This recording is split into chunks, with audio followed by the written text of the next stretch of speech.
Hey, hello everyone. We're going to go ahead and get started. This is the last session of the day. Certainly appreciate everybody hanging in there to participate and listen to our panel today. So I hope everyone got ice cream. I did. That was a lovely treat. Thank you, Pacific Power. Nice treat.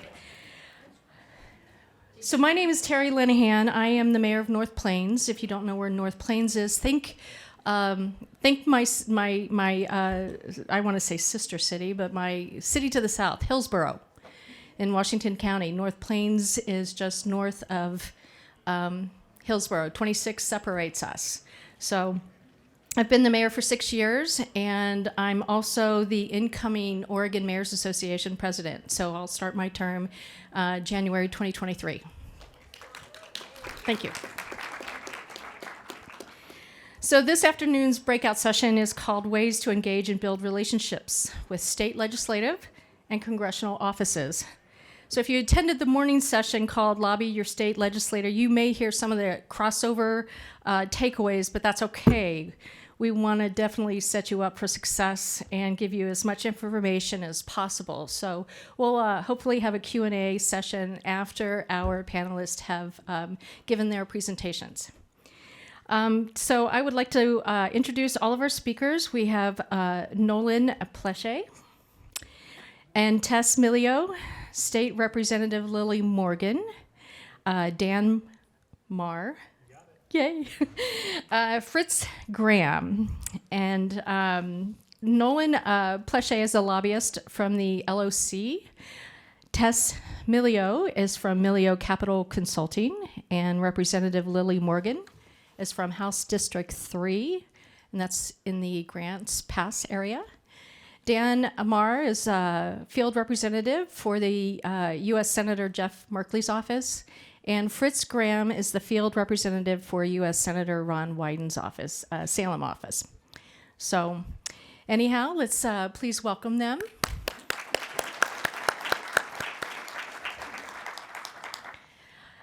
And let's go ahead and get started. Nolan, would you like to kick us off?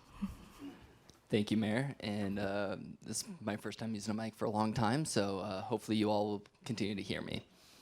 Again, my name is Nolan Pleche. I use he, him pronouns. I am the newest lobbyist over at the League of Oregon Cities. I recently transitioned from Representative Pam Marsh's office, where I was her chief of staff since 2017, and Representative Marsh represents House District 5 in Southern Oregon, which includes Ashland, Talon, Phoenix, Jacksonville, out into the Applegate. Today, I'm going to be talking about building relationships with state legislative office from a former staffer perspective. As I'm sure all of you know well, relationships are key to the work that we all do, and it's just as critical in the legislative space. One of the many things I learned during my time in the legislature is that those who have taken time to build relationships with not just the members, but with the staff as well, are much more successful than those who have not. Many people will tell you that staff are key to the members, they're keys to the building, and keys to getting budgets requests done and policies passed. As some folks have found out the hard way, if you anger a staffer, getting a phone call or email returned or getting a meeting, and the list goes on, becomes very difficult. In some cases, it can become nearly impossible, and I've heard many stories of people who've been frozen out of offices due to their treatment of staff. But thankfully, there are ways we can definitely avoid that. First and most importantly, be kind and respectful to all staffers, whether they're the chief of staff, they're the second LAs, whether they are the interns. Staff pay attention, they talk to each other, even if they're not in the same office. And of course, word gets around. And a quick way to ruin access to an office or other offices is by treating anyone like they're just a glorified secretary. So treat them with respect, make sure you're conveying information to them just as you would the actual member. Second, be respectful of staff time. Staff are incredibly busy, and they have a lot on their plate, especially during the legislative sessions, when they have 1,000,001 things going on. Be patient with them, give them the space, and do not be overly pushy. They will get back to you in time, but just be patient. There may be times when you have something that does need immediate attention, but again, patience will always carry through and will allow them to finish what they need to be finished, and they will respond appropriately. Treat staff as an extension of the member. As much as possible, make sure to keep them clued in on what is happening and why you need to speak to the member. They are often the ones that are going to carry out the agendas for the office. They're the ones going to make sure that the budget requests that you are asking for are going to have the follow-through they need. And they're the ones who are going to be able to help make sure that you are set up to testify in front of a committee or to get your information posted and to make sure you have what you need going forward. I would also say make sure you're connecting early and often when building relationships. Starting off during the middle of a busy session will make your job with connecting them much more difficult. As many folks have learned throughout the pandemic, when you have known staffers, you have those relationships built, you've been able to get their cell phone numbers, you're able to get access to them and their members so much easier than those who did not take the time to build those relationships. I do recognize there's often a lot of turnover, both with members, both with staff, which is why it's really critical, especially at the election coming up with some of the turnover. I would say give members a few weeks before you reach out to them. Give them a little bit of time and space to rest after the election, but definitely reach out, see if you can connect with them, and if they have incoming staff, take some time to actually have a meeting with the staff, get to know them. And again, that will definitely serve you going forward in the legislative session. I can't tell you enough how important that can be, as many lobbyists and elected officials have found out during the pandemic. And while much of what I have spoken about concerns staff relationships, this does include the members as well. There are many reasons you need to connect with a member's office: policies, budget requests. For budgets, again, as was reiterated this morning, make sure you connect as early as possible, both with staff and the members. Make sure they know the details, what they need, have it on paper and ready to go for them. Make sure you make that ask of them. They will require a lot of that information when they are connecting with LFO and getting your budget request ready for Ways and Means. And the sooner you get this information to a member, the sooner they'll have that ask in front of the co-chairs and Ways and Means, as well as to their caucus. And the sooner that happens, the more likely your community will have what they need. Staff may not always be able to block someone from a member completely, but they may delay or make your job much more difficult. So take the time to get to know them, get to know the members, and build a relationship. Your job will become much easier, and your constituents will thank you. Thank you all very much.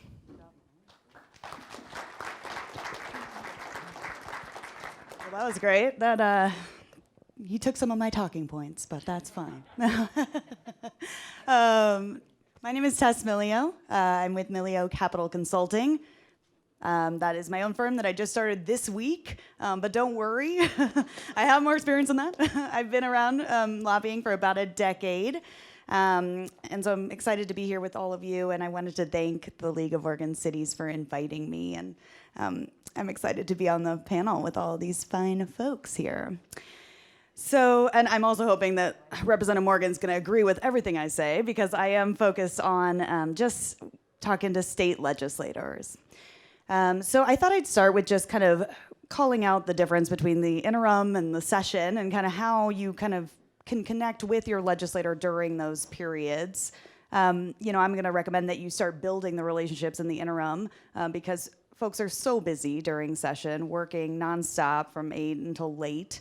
They do 15-minute meetings, so every 15 minutes they have a new person coming to talk to them, and it's really hard to build a relationship in 15 minutes. I'm sure you guys can imagine that. And I really don't recommend reaching out to your legislator during session unless you have a specific ask. So maybe there's a bill that you want to talk about or a policy idea, and then that would be absolutely appropriate to contact their staff, go through their staff, email their just elected official email to ask for that meeting. And like Nolan said, they'll get back to you. Just be patient and be polite. And if you have multiple asks, I'd recommend trying to fit them all into one 15-minute meeting. And that can be pretty challenging, but you'd be surprised what you can get done in 15 minutes when needed. So again, if you don't have a relationship with your legislator yet, I would recommend starting with the legislators who represent the areas where you live and work, and doing that in the interim, which is now, right? That's when we're outside of the legislative sessions. But also recognize that legislators are only part-time and they are citizen legislators. So they do have other jobs. And so it's, you just will have to work around their schedule. But if you're lucky, you will likely get a coffee or a lunch or something like that. And you can get a lot more than 15 minutes. And again, go through their staff. That's just the best course of action. I would just email their elected official webpage. If you don't know who, or email, if you don't know who your elected official is, there's a Find Your Legislator website that you can just Google and find that and type in your address and it'll pop right up. I will note though that with redistricting, all the legislative districts are about to change on January 1st. So it may not be correct after that, but you can go on to the individual's webpage and go into the maps, and there is a map there for their future district. So as far as types of communication, I would say that in person is best and preferred. So try to make it to the Capitol or meet them in their district. If you have to do Zoom or on the phone, that works too, but treat that like a meeting. So I would recommend, again, reaching out to staff, writing them an email, requesting time. If you want to email your legislator, especially on a policy issue, that is absolutely appropriate, but I would recommend being very polite, succinct, and if you can, include an anecdote or data points to kind of back up what you're asking for. When it comes to social media, I would not necessarily recommend engaging on policy issues there. I think,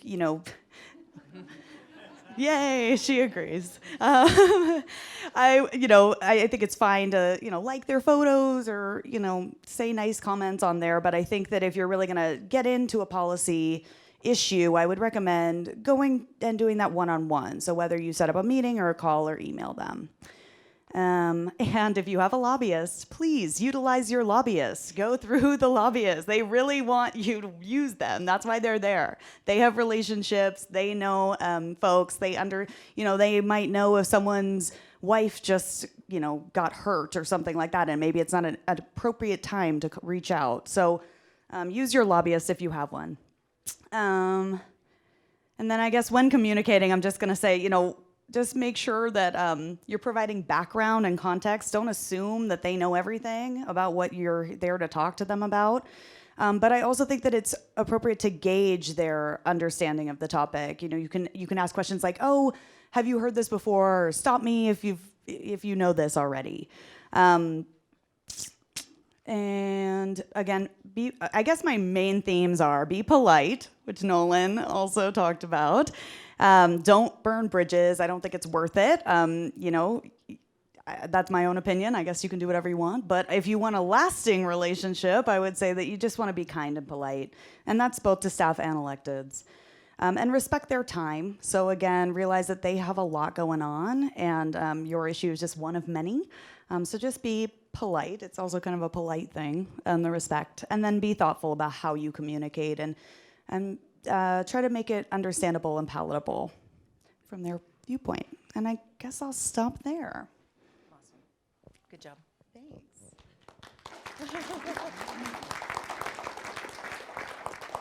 My name is Lily Morgan. I live in Grants Pass, but I represent both cities in Josephine County, Cave Junction, and I want to acknowledge Mayor Martell and Councilor Jean Ann Miles, and also Grants Pass. I have Councilor King up front, our city manager Aaron Kubik. I saw our mayor outside. I only have two cities, so I'm proud of them both. They're one of the smallest in the state and one of the mid to top. So hey, it's kind of fun to have that diversity of two. I attended my first League of Oregon Cities conference in 2010 as a newly elected city councilor. I served almost 6 years, 2 of those years as city council president, and then I ran for county commissioner, and I served a term as Josephine County commissioner, and now I'm in my first term as a state representative. I am still struggling to transition my thought pattern of I'm a state representative versus a city councilor and a county commissioner, because the most of what you have starts at the local level, and you guys know that. Everywhere you go, somebody wants to talk to you about something. My sewer's clogged, or my neighbor's fence, or whatever that fun thing is.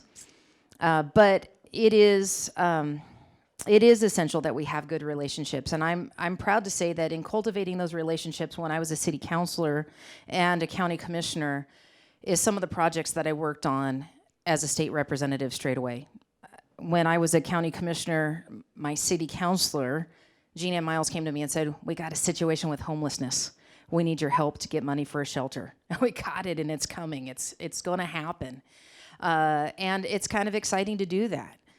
Our city manager reached out and said, I need your help with this. And so those opportunities to work, I'm still learning how that process works. And I got to say, it's easier in some ways to have those relationships when you live in a rural area where you would think you have only one representative or one state senator, but Josephine County had 4 state representatives and 2 state senators for 85,000 people.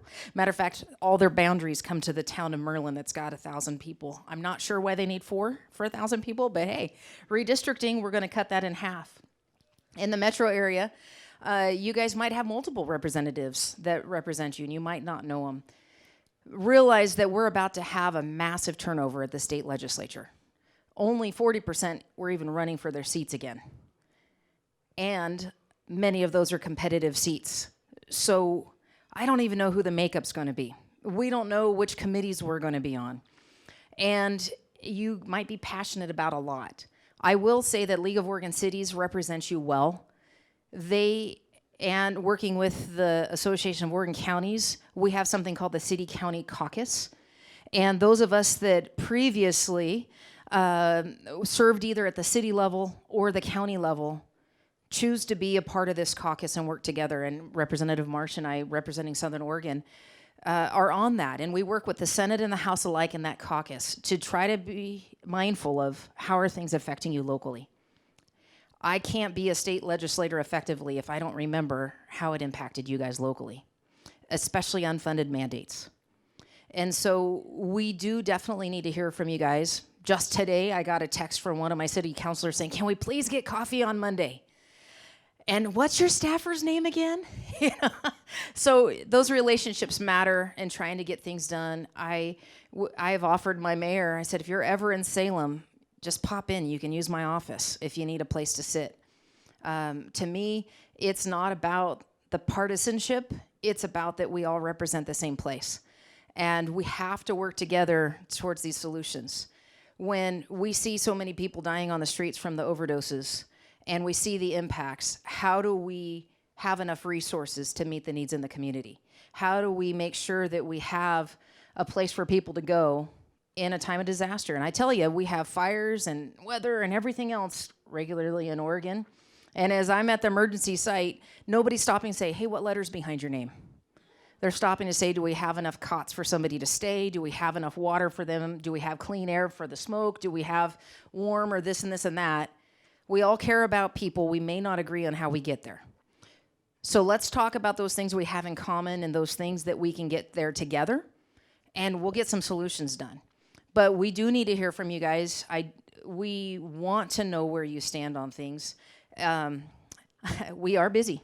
I only have 2 side jobs. I'm a substitute school bus driver now and a driver's ed instructor because I was a parole officer and I didn't know what to do once I got to the legislature, so I had to work with kids. But it means you don't have much time because you are working your other jobs. And so you're trying to campaign right now because you're up for election every 2 years. You're working your other jobs. You're working on which policies because you have a pre-session filing deadline to get everything in. And I may have a lot of those. And then you're also looking ahead. So I do agree. Start those relationships early. You got candidates running for office. No matter who's elected, please reach out to them and build those relationships because we never know when we'll hear something different than what we've heard before, and we need to know that perspective. While League of Oregon Cities lobbyist was testifying, your president also testified to one of my committees. I had no idea how to get a hold of her. I got on the website for her city, emailed her, and sent her my cell phone number, and now I'm getting text messages. We need to connect. Those things matter. And why I say it matters is because that city connection of rural connection mattered. And I'm vice chair of housing. I want to know how it's impacting you cities. And so it was kind of neat because I've been in your seat that I cared what that response will be. Now, it doesn't always work that easily, and hopefully you will have an opportunity to have that relationship with your legislator. I find there's also topics that we have as legislators that matter to people just outside of our area. But I would tell you, for the most part, if everybody gets onto one of those websites that says contact your legislator and it sends all these spam messages, unless you live in their district, you're just going to go to delete. Nobody cares. But then there's some topics that matter to you that are a regional issue that you might be able to reach that legislator over because it is something that it pertains to their district as well. So build those relationships. Doesn't hurt to say, can I have 2 minutes? I don't know what that's like yet. I haven't actually been in the Capitol with the doors open with people yet. So I'm looking forward to having face-to-face visits. If you ever in the Capitol, swing by my office. I have coffee, I have tea, probably have some snacks. And I know you're going to be there January 25th. So come by and say hi.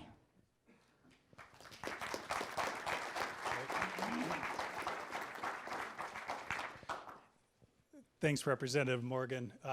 My name is Dan Marr. I'm a local field rep for Oregon's U.S. Senator Jeff Merkley, and happy to be here on the panel today. I want to say thanks to the League of Oregon Cities for having us here. A number of my colleagues from the Senator's office are also here, a couple of them right in the front row. And toward the tail end of the panel here, Fritz and I are both going to talk a little bit about same topics, lobbying, having, how to form a relationship with your representative offices, but at the federal level. So, a couple, just kind of a couple of the basics. For starters, unlike the state legislature, at the federal level, we're basically in session all year round. So no short session versus long session. We're there pretty much most months. There's an August recess, sometimes an October work period. But for the most part, there's Capitol Hill is a buzz all year long. And so at the federal level, your federal representatives and senators will have a full team of folks working for them on Capitol Hill, and then a team of folks working for them in the state. So Fritz and I here, we're both on the Oregon staff of our respective bosses. But also, back in DC, we have a team of, I don't know, Fritz, 25, 30 people, working for each U.S. senator there on the Hill. These are the folks, if you tune into C-SPAN, which I'm sure you all do in your spare time, you'll see some, kind of nervous younger folks sitting behind the senators in a committee hearing. Those are our colleagues over on the East Coast, and so they handle policy, the kind of the legislative work for the most part. Then here in the state, we state staffers have a bit of a different role, and we're really here to be the front door into the senator's office. And so, Senator Merkley likes to think of all of us as just kind of another voice at the table, working on the same problems that you all face and deal with in your kind of day-to-day work as you manage your cities. So a few things that your local representatives can do for you. Both senators and I believe folks in the from the House of Representatives as well have constituent services teams working in Oregon, and this is for folks who are, if you're a veteran struggling to access your benefits at the Veterans Administration, that's something our teams can help out with. Or, the classic example is somebody didn't get their Social Security check. That's something that our constituent services teams can help folks out with. So, a lot of what Nolan and Tess said early on, relationship building at the state level, it applies to the federal level as well. We're all here. We're part of the senator's team. We're paid by tax dollars, so we're on the official side. So, Fritz and I can't walk into your office saying, vote for this party or that candidate. We have to stay nonpartisan, given that we're on the official side, and so. Good practice. Call us up if you don't know who your local representative is. call anybody in the senator's office. We all know each other, we all talk, and we're all happy to play kind of air traffic controller to help connect you with the appropriate person who covers your territory. Good practice is to have your local staffer out to your city, set up a meeting with with the mayor, with the councilor, your city administration. If there's a project happening in town that the feds could help out with, whether it's wastewater or transportation or other big capital infrastructure, there's a chance that there could be some federal resources available to help out with that. And so the way you can get connected with that is through your local staffer. And so I've been working for Senator Merkley for 6 years, so been working with the same set of cities pretty much that whole time. Never once have I thought, man, Mayor so-and-so calls me too often. That's never the case.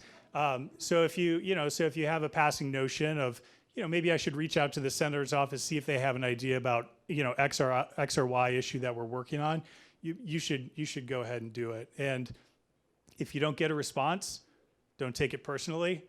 Call them back the next day. Don't get a response, send them an email.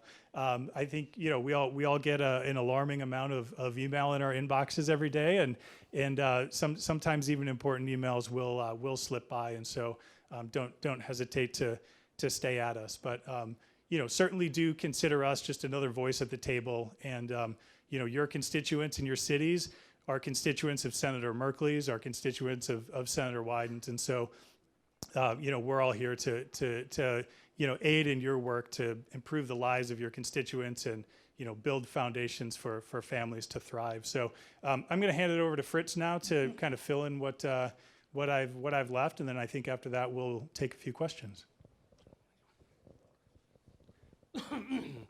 Hi, my name is Fritz Graham. I'm a field representative for Senator Wyden in the Salem field office. Excuse me. I cover 7 counties, and the both senator's offices have them kind of the same. I cover Marion, Polk, Yamhill, Lincoln, Tillamook, Columbia, and Clatsop. So federal issues that happen in those areas, I want to know about, and I'm supposed to know about. So that was a great 14,000 foot level.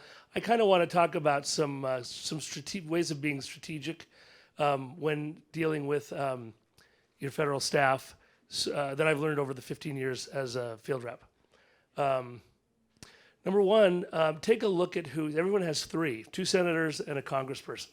Take a look at what their issues are, what committees they're on, and what they're known for, and go to those people.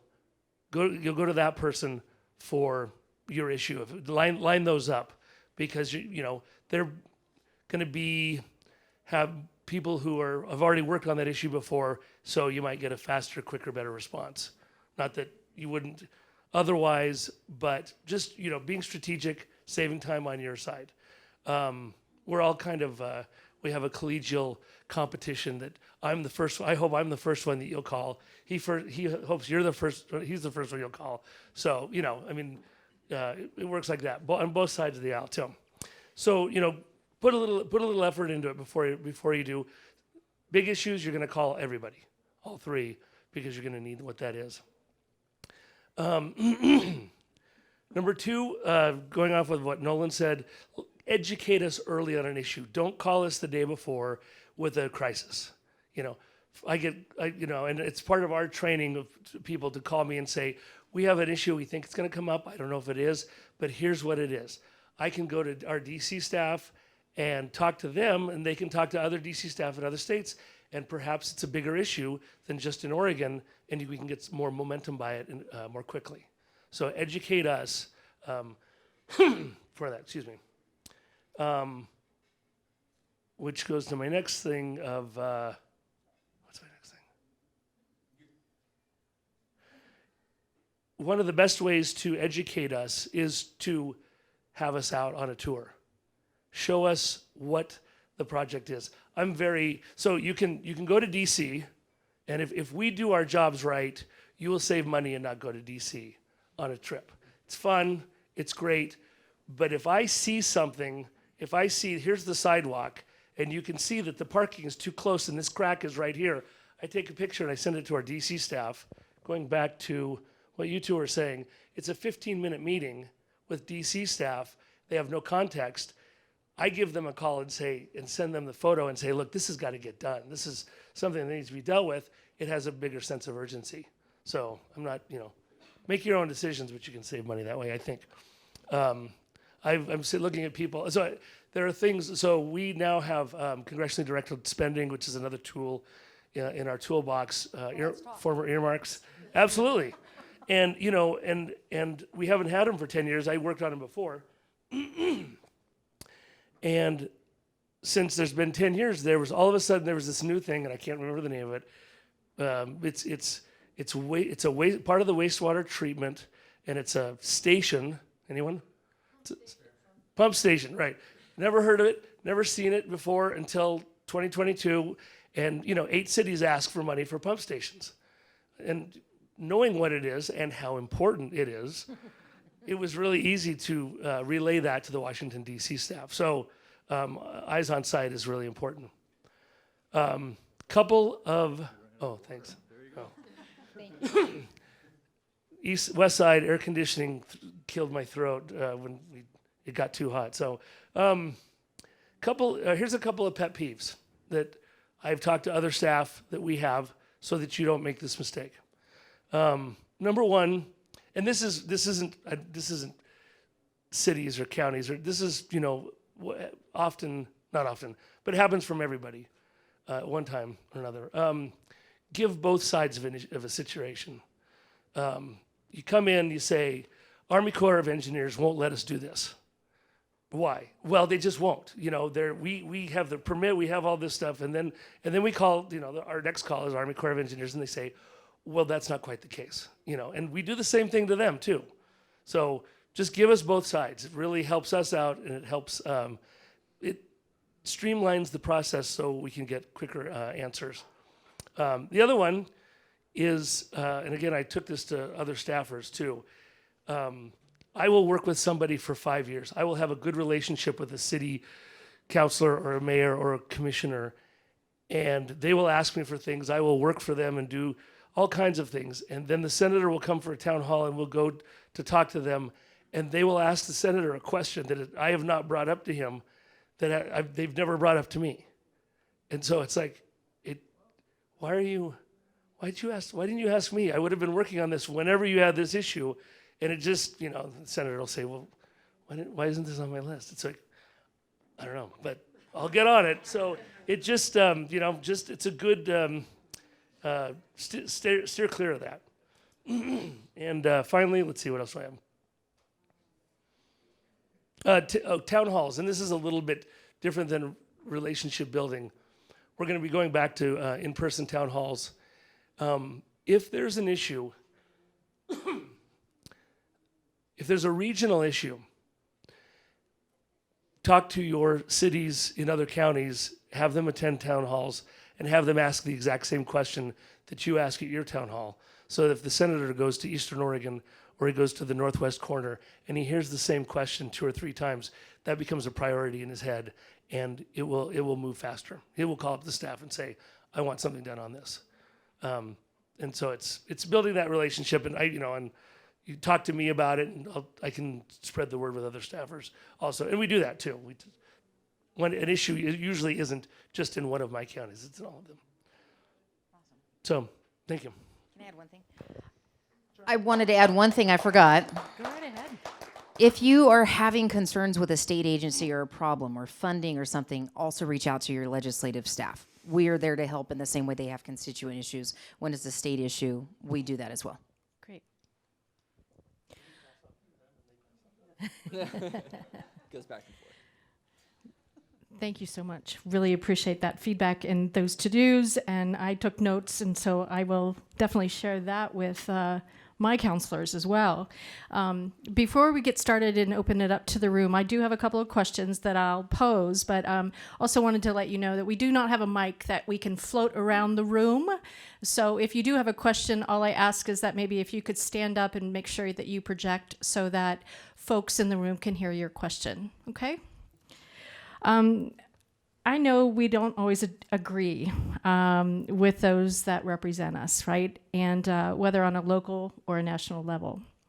What advice would you all give to those who may have disagreements with a legislative or a congressional office, but need to advocate for their community's needs? And any one of you can certainly jump in and answer that, if you so desire. I guess I'll start.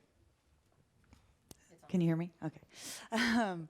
Yeah, so I think, it's good to be direct. You can go talk to them, tell them what the issue is, be honest about where you are in your position, but I think doing so in a polite way, again, being polite and respectful is really what I'm gonna preach here. Because again, yeah, you could come in all like hot and angry about it being on the other side, but I don't think you're gonna get the audience you want if you do that. So I think it's a lot better to just be honest, and then you have that conversation, and maybe you can come to some sort of compromise. And if you can't, I think it's okay to move on. You're not going to agree on every single issue. Try to get some other legislators to support you, maybe. Great. Do you guys want to take it? I've got a pretty good idea of the people in my area that agree with Senator Wyden and disagree with Senator Wyden. But that doesn't matter at all. I work for, as you said, it's taxpayer money that pays for us, and we work for all the residents of the state of Oregon. I was telling a story earlier. When Barack Obama was elected president, I would get phone calls saying, "Hey, I want to get tickets for the inauguration. I know I'm a Republican, but I want to get tickets." Like, I don't care. But I'll take your name and we'll submit it. And there's no R and D next to it, and it just that's how we work. So, I recently had a citizen reach out to me with a federal issue, and so I received the information. I immediately reached out, in this case, Senator Merkley's office, and spoke to my field rep, and they got an email out. I had a different issue. They referred me to Senator Wyden's office. I called them on that issue, and we're working together on it. We have to still meet our needs. Essentially, if that road has a crack in it and the pipe is burst and something else, just the same as a disaster, we still have the services we have to do. When 100 people show up and they're demanding this and that, they still need to be listened to. You see that in your council meetings. It's not always easy. You don't always agree. I remember a lady that used to show up in our council meetings, and I would just zone out. And then one time I heard her say something that clicked. And I was like, oh, okay. And I started, it's just kind of one of those things. But I have an open door policy with anybody. I will listen to anybody. I'll take a meeting with anybody. And we need to know if it's a state issue. When there was unemployment checks going out incorrectly from the state agencies, that didn't impact partisanship. I really loved as a city councilor and a county commissioner that in my district, that's nonpartisan, because you're not dealing with people in a partisan aspect. And I think we've forgotten how to show compassion with people that think differently, and find those areas of, hey, I care too, will you consider this? And we need to be able to hear each other. But I gotta tell you, there's some things I draw the line on. I had somebody advocating the other day to lessen crimes for a certain area, and I said, that's a violent crime. Oh, it's not. And I said, can you give me an example how it's not? And they told me about sex abuse of a 13-year-old child, and that it should be a lesser offense. And I said, I'm sorry, I draw the line there. I'm not gonna go that route. And I serve on judiciary, and I serve on behavioral health, so I get to hear some really horrible things. And we've had to hear parents who've had their kids commit suicide and face legislation about that. And my whole committee was crying, literally. We've heard some horrible things. So there are gonna be times where I have a meeting with somebody that I 100% and everything in me disagree with. I gave them the respect to listen, and then we're gonna move on, and I'm not gonna agree with them, but I listened. If you don't go to the door, you don't know what the outcome will be. And there was a group last year that came to advocate that some other crimes get wiped off the charts right away. And I brought up that child abuse and child neglect were on there.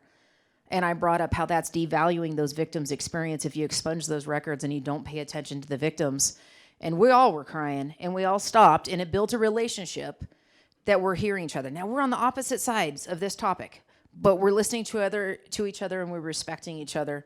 And I will say that with my city councilors, those that I agree with and disagree with, I will always open the door and listen because they might have a perspective I need to hear. And we're not elected to represent one part of our population. We are elected to advocate for everybody. I told somebody today I have pissed off both sides so thoroughly, I think I'm doing my job right. I think I would just add that, we're all used to hearing people in opposition to our ideas and the concepts that we're bringing forward. We've been yelled at by people before, so, we're used to that. I think the biggest takeaway is, be respectful when you're going to someone with your opposition to a policy that they're bringing forward. We'll listen. We'll give you the feedback, and, you never know. We might actually hear something in your opposition arguments that we're like, oh my gosh, I didn't even consider that before. And maybe we'll just make a tweak to the bill that actually addresses that. And it may not address all your concerns, but, maybe there are things that we can address. I think Representative Morgan really said it best. And at the end of the day, we all represent the same group of people. We're here to help you all. And just because we disagree on this issue doesn't mean that, your city doesn't need help with water infrastructure. It doesn't mean that your city doesn't need help getting broadband to their community. At the end of the day, there are things that we're going to agree with. There are things that we can help you on. So please, be respectful, reach out. Doesn't matter your viewpoint. Again, we're all here for our communities. Great. Thank you. Have any of you ever been in a position where ineffective or rude lobbying has hurt the lobbyist's ability to engage with your office? If so, can you provide an example without providing names? So I'll go ahead and start on this one. As a former staffer, I am one of those people that has frozen out a lobbyist before. And it was because they were rude. They yelled at us for not setting up a meeting in the timely fashion, even though we told them our viewpoint, that we actually supported them. We didn't need the meeting. Again, this goes back to, respecting our time. We'll often tell folks, if we are just jam-packed, it's like, hey, thank you. The representative agrees with your viewpoint. She's going to support you. We don't need this meeting because we have some other things we got to get to that, really need our time and attention. This person was incredibly rude, yelled at me. The senator that I was working for stepped out, had a conversation with him, and said he wasn't welcome back in our office. I then took that to my next job with Representative Marsh, and I continued to freeze that person out for an additional couple of years because I just did not like the way they treated me. I heard from other staffers that they treated them the same way. And for me, that was kind of my way of just saying, this is inappropriate. You need to treat us with a little bit more respect. And so it took a couple of years, but eventually I started allowing them to have meetings again. But. Interestingly, my worst example of this is somebody that was on a situation where I actually agreed with their outcome as well. And the friendly fire of sorts that you would get, that you didn't do enough, but none of us would put up with our staff being treated poorly. When I was a parole officer and I'd have somebody harassing the support staff in that office, I'm not that tall, but I'd go out and make my presence known and say that's not okay. And that's how we feel in the building too. I remember talking to Senator Roblin's former staffer, who's now works with a state agency. And man, if you could even just get a minute with her, you knew it, you got somewhere. And so, my staffers are the ones that are going to get me that information. And I might not always have that time, but if you treat them poorly, holy mackerel. And when you get your email blown up and calling you an idiot and all this other kind of stuff, why would you listen? Who wants to be called that? We're just people. Just like you, serving in your communities. You're just volunteering or getting a stipend, whatever it is. That's not much. You're not becoming wealthy being a city councilor or mayor. If you are, where do you live? No, just but honestly, all of us just want to be heard. Everybody wants to know they have value, that their concern matters, and sometimes people are just upset. And so if we can see through you're upset, but if you do it in a way that's name calling, we don't get anywhere. And I think there's more that we can accomplish. So. Yeah, I think treat people the way you want to be treated, right? do the right thing. Anyone else on the panel like to answer that question? No, this has never happened to me, so.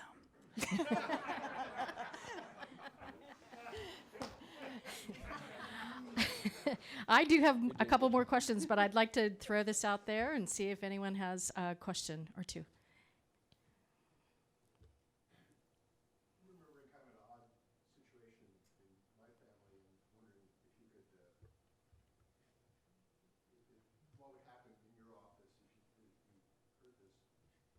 Story was my wife's cousin, disabled, living in Minnesota.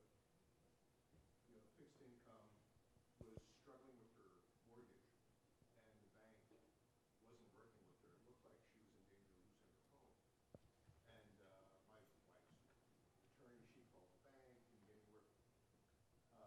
She called Al Franken's office. He'd been newly elected to the Senate. I thought, what's that going to do? What is calling a senator going to do to get my wife's cousin's mortgage, in order? Well, it worked. I don't know what happened. The senator called somebody, and cousin Kathy now has a reasonable payment that she can make on her house, for the rest of her life. And I mean, what happened? Do senators have that kind of, they make a phone call and make something like that? I wonder if you just have any experience. I'm happy to take a swing at that one. And Fritz may have something to add to this as well.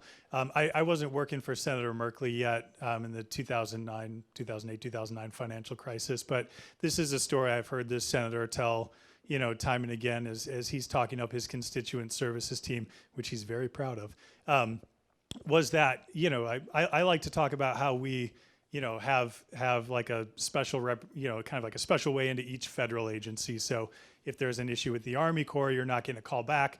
We call our congressional affairs person at the agency, or HUD or the Department of Transportation, Forest Service, you name it. And so Senator Merkley has heard me say this before to, to crowds, and he likes to butt in and say it's not just federal agencies, and talks a bit about during the financial crisis. And he has some number that his staff, helped save X number of people's homes. And I don't know exactly what that mechanism was back then to help them solve that. But I definitely do know at the federal level that kind of the special sauce is, a congressional liaison in the U.S. Department of Agriculture, within rural development, that we have those relationships. And so keep that in mind if you're, beating your head against the wall trying to get a call back from the Bureau of Land Management. Oftentimes we'll get these calls or emails saying, hey, I've been trying to get a hold of these folks for 3 months. I've got this issue. It's so simple, it should be resolved. We'll send an email or something, and then the constituent will call us back the next morning and be like, I don't know what you did, but it's been solved in the last 2. So, we can sometimes work minor miracles. Yeah, exactly. And just to add to that, sometimes the senator will say in a town hall, he'll say, look, somebody in the banking, I don't know, in Department of Commerce didn't wake up today and said, I'm going to, let's get that person in Salem, Oregon. They've got their blinders on. They're not doing what, they've missed something. They're not doing something. They're not making a phone call. You call us. We make the phone call to remind them. It's one of the favorite things that we do is we nudge agencies to do their job, to remind them who pays their salaries. And it just, it's a clog in the system, and we unclog it. But it reminds me, a lot of times people forget to call us. It's easy. They're reminded of who's here at the state. They forget about us, and then again, then it's too late sometimes. If there's a lawsuit, there's nothing we can do. But yeah, always put us on your list to call when it's federal. Just keep thinking that. I was going to add, one of the circumstances I reached out was a post office that was rumored to be being closed in one of our communities. And we immediately got answers through the senator's office from the Postal Service saying, no, we're not closing that one. But then there was another circumstance with banking and a bank closing in that community. Well, what can we do to work together to incentivize that we're making sure that people have access to banking without having to drive an hour to get there? So, it is one of those things that ultimately, when we just bring attention to something, I forget sometimes because I'm just Lily, who was born and raised in Grants Pass, right? I don't think in terms of when you call and I'm Representative Morgan, you get a response back. And it's a weird thing to be in a place in life where I have the cell phone numbers of all three gubernatorial candidates. And it's like, wow, we might be able to get something done. This all came from relationships, and it started with city council relationships and working up. They matter. And if there's that thing that you just don't know, let us put our heads together and work with you to come up with solutions. So the one thing I want to add is, like folks have said, we work with our state agencies, we work with federal agencies. That's one way we can definitely get help to folks.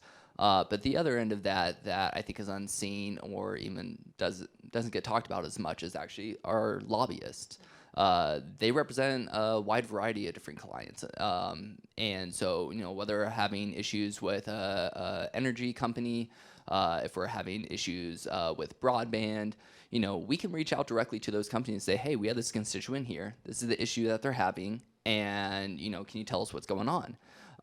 They can reach out to the folks at the company and they can get answers for you pretty quickly. And they can actually get results for you pretty quickly, even if it's like, hey, yes, we don't have broadband in the area, but we actually have a timeline. This is the plan. This is how we're going to get it to that community. It's going to take a little bit of time. Then we can relay that information to folks. So, for the banking question, another option is, maybe they reached out to the banking lobbyists and said, hey, this is one of your clients. Our constituents have an issue. Is there something you can figure out and help them out with to make this a reasonable payment? So there are many ways that we're able to help people out. That is not just our agencies, even though we do utilize them a lot. But lobbyists can actually be very effective in helping us get the results we need for our constituencies. Great. I think you had a question. Don Okinson, City of Sandy, City Council. City Councils, we have 7 or so members. We don't always agree with each other. And when we talk about relationships, it's one-on-one generally. Yep. What's the best practice from a city councilor perspective, building those city to legislative relationships? And part 2, where does a professional lobbyist fit in that?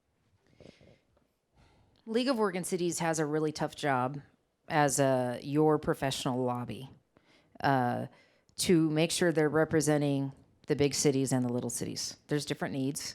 And on an individual topic, they're going to come at it differently. We had a bill earlier this session that was a committee bill for housing. And because I had been a city councilor and a county commissioner, the chair of the committee assigned me a work group to work with cities and counties to see if we could, the stakeholders, to come to an agreement on this bill. We didn't necessarily. We didn't ever get there. It died in Ways and Means. Got it past my committee, so that part was successful. But we had to have honest conversations. And there's going to be times that you push back on a lobbyist, and there's going to be times you're saying, okay, I hear you there, I'll give you that one. Nolan said that earlier. There's times that, okay, I'll get that one, we can adjust there. But when it comes to the topical and the policy stuff, League of Oregon Cities isn't always going to say how you wanted them to do it because they're having to do what you guys vote on your legislative committee, right? They're having to represent the whole of what's good for all cities. So I'd say individually, you can still lobby for a topic that you care about individually with your legislator. But just realize when you go, you make sure you say, this is me. This isn't my council unless it is your council. Make sure that you say, this is something that matters to me and I want you to know. I have started asking folks, who's going to have pushback on this? Who might, I had a group today say, we really want to work on this, but this group is against it. Oh gosh, okay, let's have those conversations. How's that going to work that you can find a way to hear both sides because you care about both groups. So just be clear that you have that one-on-one relationship with your legislator or the staff that you can touch base with, but be clear that you don't misrepresent yourself. And as long as you do that, you build integrity and trust in that legislator's eyes that I can go to you because I know I'm going to get a straight answer. And that's what I would say. It's an interesting question because right now I'm working on an issue with City of Salem, and they want to get a carrier, commercial carrier, for their airport. And Travel Salem came to me and said, we applied for this grant and we want to get this and we want to do all this stuff. And usually it's a city that's coming to me, and I can't do anything on behalf of the senator unless this, the airport, the city council is in favor of it. And at that point they hadn't voted on it yet. So I had to talk to everybody to find out if they were at least in favor of it. And I told them what I was going to do. And was that okay? And talking to the city manager, what the individual. So we're not going to do anything. Senator Wyden isn't going to want to support something unless there's enough local support for it. And city, that would be a council in a county. What the individual relationship can do, going back to what Dan talked about, is you have an idea, you think it's a good idea, we'll put you in touch with our DC staff, the experts in that particular issue, so you can more fully flesh that out. And we've worked with other people that might, in different counties, that might have worked on that issue. And so we can help you more fully flesh out that idea so that when you bring it to the city council, it's easier to defend. One thing to add on to that, and Counselor, I want to address kind of the question, directly you asked at first is, who can and does reach out, to an elected partner or their office, and it really just depends city by city.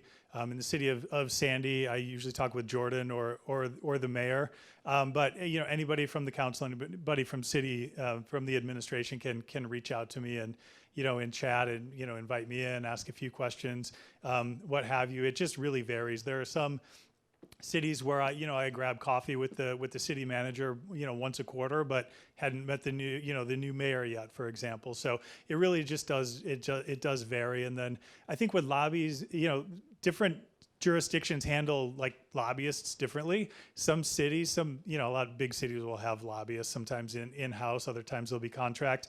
Some smaller cities and counties will have hired lobbyists, and others do it in-house with a government affairs professional, and others just say, what the heck, we'll just have the mayor do this for us, or we got this counselor who speaks that language, and they'll handle it. And so for us, it really doesn't matter if it's your lobbyist, if it's an administrator or an elected official. They're speaking on behalf of the jurisdiction, and and they can walk through whatever it is they need from us. Plenty of folks have gotten, congressional, federal funding for water treatment project, transportation grants, other federal monies without ever considering calling a lobbyist. Other folks are like, what, I don't want to deal with this. Let's go pay that firm, a couple grand a month to do it. They can go to DC. So it just really, it's up to the cities themselves.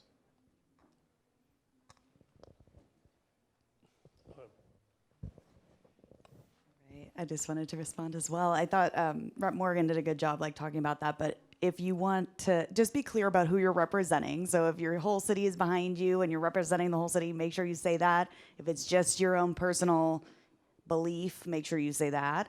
As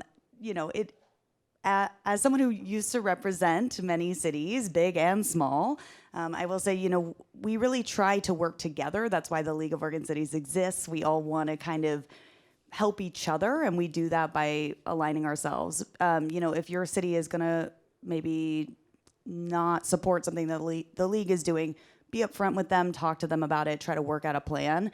It's better to kind of take care of your business before you go to the state capitol and kind of show it to everyone. I would just try to recommend solving that before you get there if possible. And I also think that having a lobbyist can do a lot for your city. It can be big or small. I've worked for large cities. I've also worked for very small cities.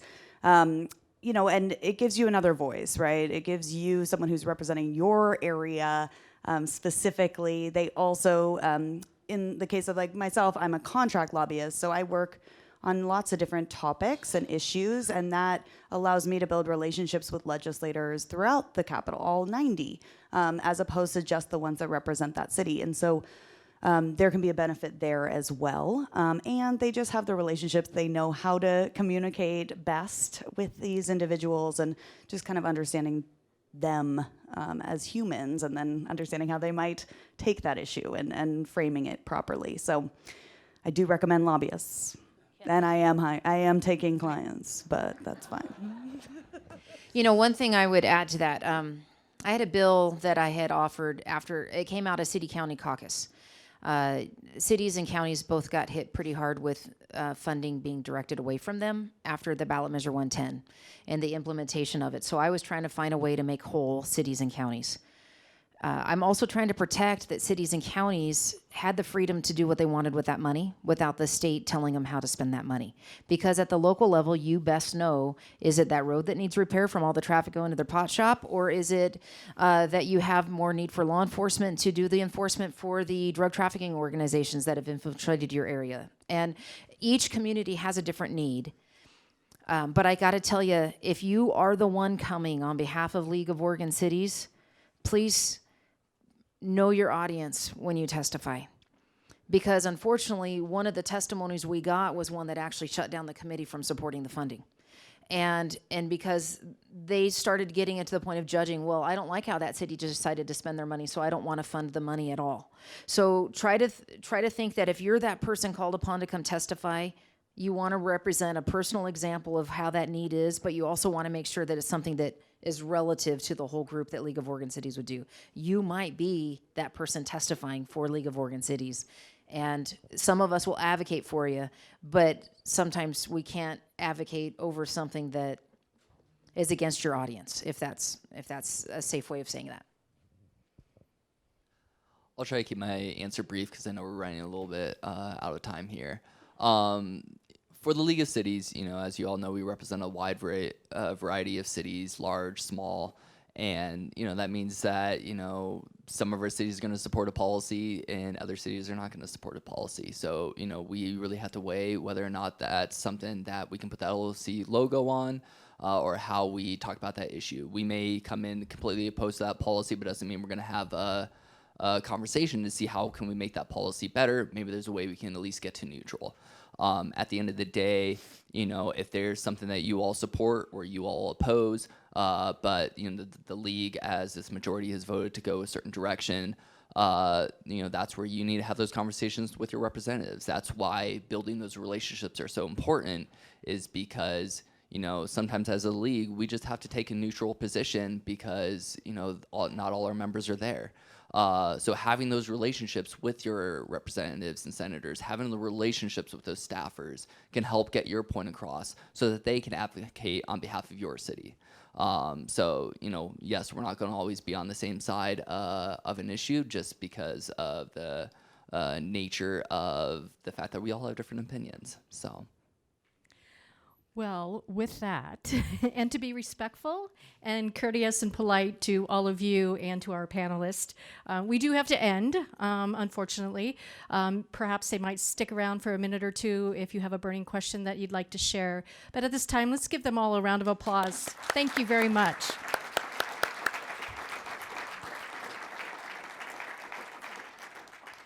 And before you leave the room today, just want to remind you that the awards dinner tonight, the light appetizers and drinks begin at 5:30. Dinner begins at 6 o'clock. It is a pre-registered dinner, and if you're unsure if you are on that list or not, please go downstairs to the LOC registration desk and they can double check for you. Other than that, thank you so much for your time and attention, and enjoy the rest of your day.